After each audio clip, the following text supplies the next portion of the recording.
మాది గొప్ప ప్రభుత్వం, కులగణన చేసి చూయించిన ప్రభుత్వం.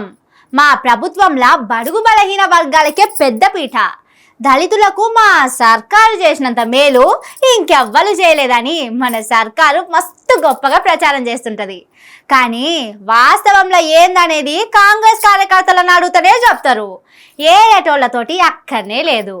దళిత ఎంపీకి అవమానమైందని పెద్దపల్లి ఎంపీ అనుచరులు మంత్రి శ్రీధర్ బాబు మీద, మంచిర్యాల ఎమ్మెల్యే ప్రేమ్ సాగర్ మీద ఎట్లా గరమైతుండ్రో చూడుర్రి. కాంగ్రెస్ లా కాకమన్వనికే ఇల్విస్తలేరన్న ముచ్చట ఇప్పుడు మస్తు కాకరేపుతుంది. పెద్దపల్లి ఎంపీ గడ్డం వంశీని సరస్వతి పుష్కరాల కార్యానికి పిలవకుండా మంత్రి అవమానం చేసిండు. ప్రోటోకాల్ మర్యాదలు తప్పించి దళితుడనే దగ్గరికి రానియలేదని గడ్డం వంశీ వర్గమోళ్ళు అగ్గి మీద గుగ్గిలమైతుండ్రు. దళితుడైనందుకు ఇంత చిన్న సూప?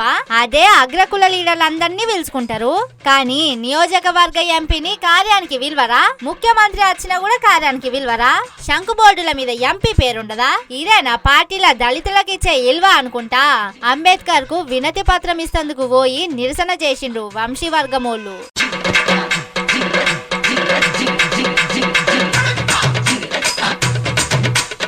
ఇక మంచిర్యాల ఎమ్మెల్యే ప్రేమ్ సాగర్ రావు వర్గమోళ్ళు వంశీ వర్గమోళ్ళ మీద ఎదురు తిరిగిండ్రు. గల్లాలు పట్టుకొని ఒగల్నొగలు నువ్వెంత అంటే నువ్వెంత అని పోట్లాటలకు కాలు దువ్విండ్రు. అటు మొన్న కాళేశ్వరం కాడికి సీఎం పోయినప్పుడు కూడా ప్లకార్డులు పట్టుకొని నిరసన చేస్తే కాంగ్రెస్ కార్యకర్తలను పోలీసోళ్లు టౌన్ కేసుకుపోయిండ్రు. మంత్రి శ్రీధర్ బాబే వంశీని తొక్కేస్తుండని మండిపడుతుర్రు పెద్దపల్లి నియోజకవర్గ దళిత లీడర్లు. ఇంటి పేరు కస్తూరోళ్ళు, ఇంట్ల గబ్బిలాల మోత అన్నట్టు వీళ్ళ పార్టీలే వేల కోట్లున్న ధనిక దళిత లీడర్లే ఇల్విస్తలేరు. వీళ్ళింకా దళిత పబ్లిక్ ను ఉద్ధరిస్తామనే మాటలు చూస్తుంటే ఎట్లా నవ్వాలో తెలుస్తలేదని గుస్సా అవుతుండ్రు ఈ సంగతెరకైన పబ్లిక్.